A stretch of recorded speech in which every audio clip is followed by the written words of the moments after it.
लाली मैं आई हूँ दिल का करार लूटने। घायल कर बेकार सुनो राजा रंगदार हटाओ हथियार मैं आई हूँ यूपी बिहार लूटने। ओठ रसदार तोर सामने हंसी क्या धारा धारा पूरा रात हो तो फायर। अच्छा सता तू चिंगारी भीरी आगिन जैसन गे घघरी उठा के नाच नागिन जैसन गे लहंगा उठा के नाच नागिन जैसन गे।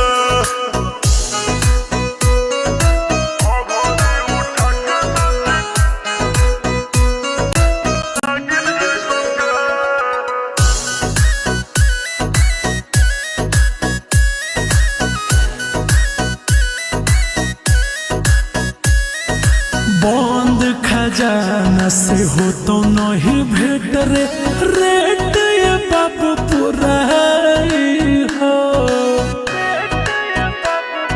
बुझनी। प्यार से बोलो तो गोटी हो तो सेट रे दोसर न कोनो पाई हो बुझनी। लेके पैसा के गाड़ी दे छुएले जो नगे सब धन तोरे हो उड़ैले जो नगे। सचो आँख न देखाओ हमरा बागिन जैसन गे घघरी उठा के नाच नागिन जैसन गे लहंगा उठा के नाच नागिन जैसन गे।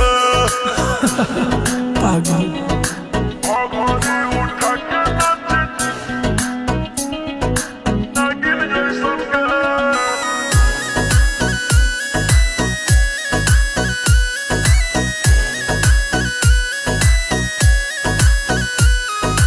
काहे के छुही बिजली के तार रे पानी जवानी के झोर जइतो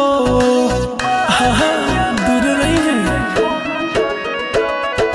कम सिंह कमरिया होई जइतो मार रे मौसम याना के बिगड़ जइतो।